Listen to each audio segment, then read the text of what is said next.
The British Columbia Institute of Technology acknowledges that our campuses are located on the unceded traditional territories of the Coast Salish nations of Musqueam, Squamish, and Tsleil-Waututh.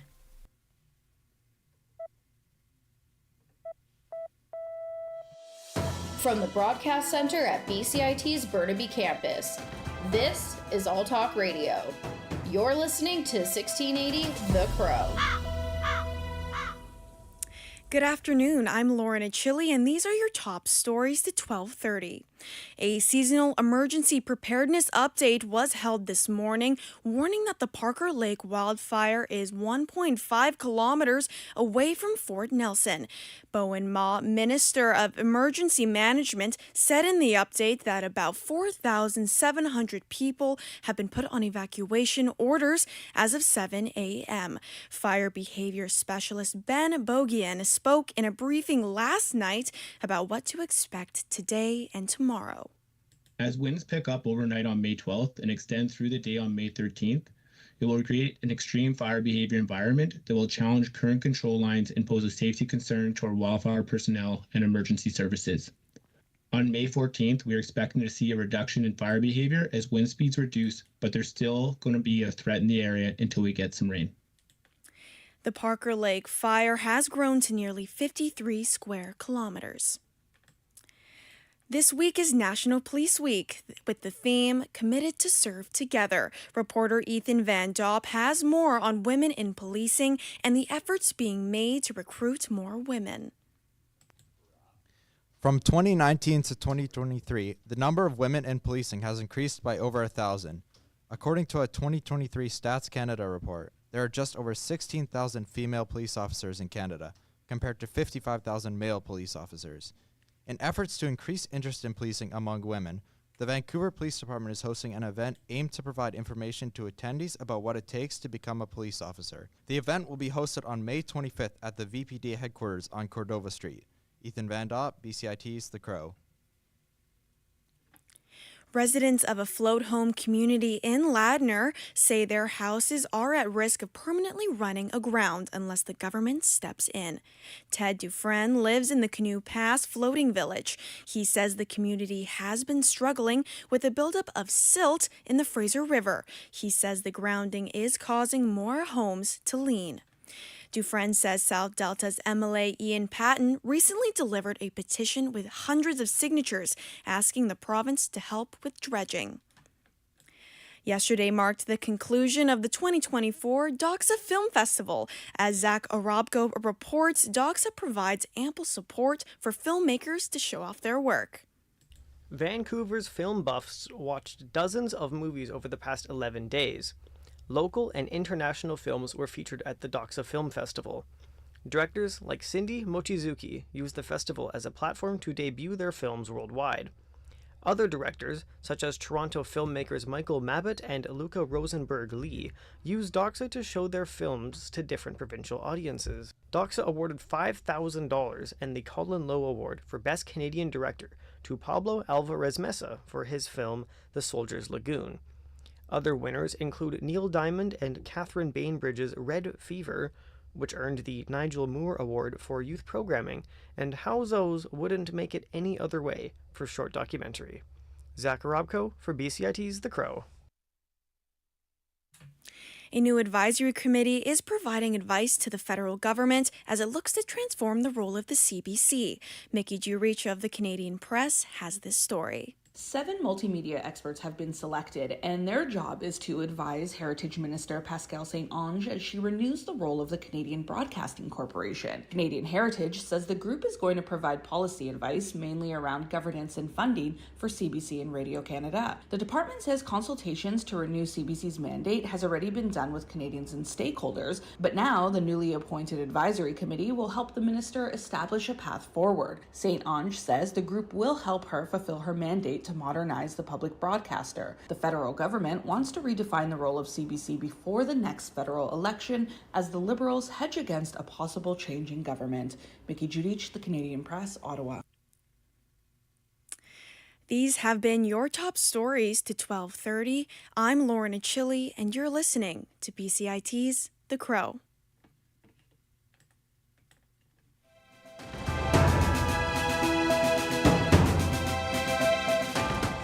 Stay tuned for more on BCIT's 1680 The Crow.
From the broadcast This center is sports at BCIT's on Burnaby 1680 Campus. The Crow. This is All Talk Radio. You're listening to 1680 The Crow. Good afternoon. My name is Ryan Sheridan with your sports update to 1240. Canucks defenseman Nikita Zadorov and Carson Soucy were involved in an incident with the Edmonton Oilers after the final buzzer of last night's game. Soucy hit star player Connor McDavid and he retaliated by hitting Soucy's leg.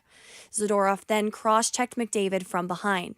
Zadorov is receiving a $5,000 fine, and Soucy will have his hearing regarding his cross-check this afternoon. McDavid seems to be calm about the situation, making a comment after this morning's practice. It was just part of a heated series. The Vancouver Warriors head coach Kurt Malowski is a finalist for the NLL General Manager and Les Bartley Coach of the Year. Malowski won the Les Bartley Award the past 2 seasons and also won General Manager of the Year last season. The Maple Ridge-based coach joined Vancouver after coaching the Calgary Roughnecks for over a decade. Malowski led the Roughnecks to a franchise record of 13 wins during the regular season. 3 Warriors players are also finalists, including Owen Grant for Rookie of the Year, Ryan Dilks for Defensive Player of the Year, and Keegan Ball for the Sportsmanship Award. The Western Lacrosse Association season is about to begin. The New Westminster Salmon Bellies and Burnaby Lakers will kick off the home opener at Queen's Park Arena on May 23rd. 7 teams across Metro Vancouver and Vancouver Island will compete for a spot at the Mann Cup Finals in August. The BC Hockey League playoffs are well underway. The Surrey Eagles and Alberni Valley Bulldogs will face off tonight for Game 6 in Alberni. The Penticton V's and Salmonarn Silverbacks are tied 3-3 in the series. They will face off tomorrow for Game 7 in Penticton. Team Canada Hockey won the gold medal for the Paralympic Games. They beat the U.S. after losing to them for 3 straight years. Canada's captain, Tyler McGregor, says the big win in Calgary was special as they reclaimed the gold after 7 years. It's the first time that we've ever been able to win on home ice, and it hits different being able to sing your national anthem, especially with the road that we've been on the past number of years. All eyes will be on 17-year-old swimmer Summer McIntosh at the Canadian Olympic and Paralympic swimming trials today in Toronto. McIntosh is the reigning world champion for the 200-meter butterfly and 400-meter medley. She is Canada's top medal hope for the upcoming Paris Games.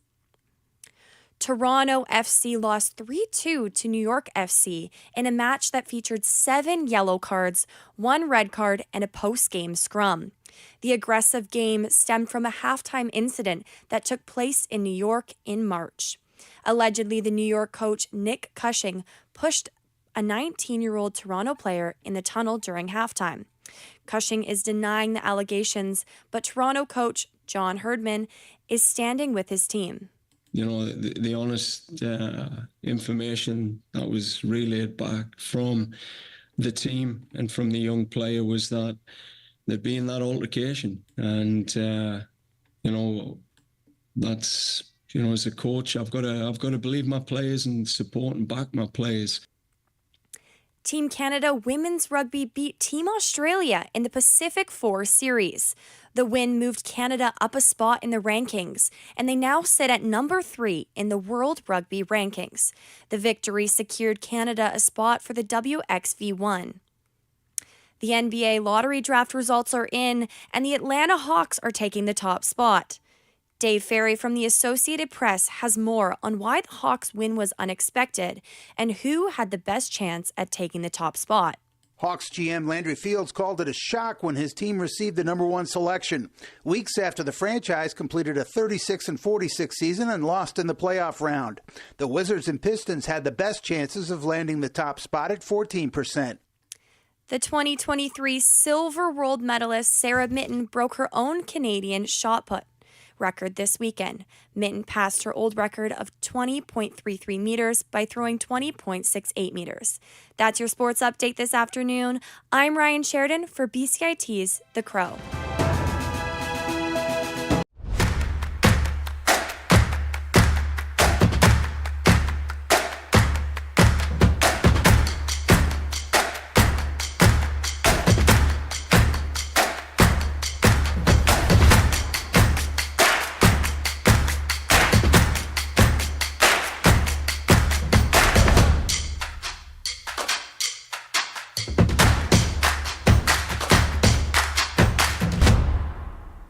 everything is changing to digital. Everything is online. People aren't just waiting for the 6 o'clock news anymore. People want their news right now. They want to be able to go onto their smartphone, onto the internet, and see the news that they want to see. Vancouver is growing at, a really rapid rate, the Lower Mainland even, and with the tools that we're given here, we're able to cover all of that. Welcome to BCIT Magazine. I'm Radhika Sikakane. In the program, they really leave it up to you. I mean, the help is there when you need it, figuring out how to use the programs like Premiere, Audition, and figuring out how to use the cameras. But it's up to you to sort of experiment and figure out what you can do when you go out in the field. They brought candles and flowers to remember the student who lost her life yesterday. Teresa May says the international community condemns Moscow. They really make sure that you know the basics and you are able to put out a quality product. I'm Brady Tretnero. And I'm Radhika Sikakane. Thank you for tuning in to BCIT Magazine.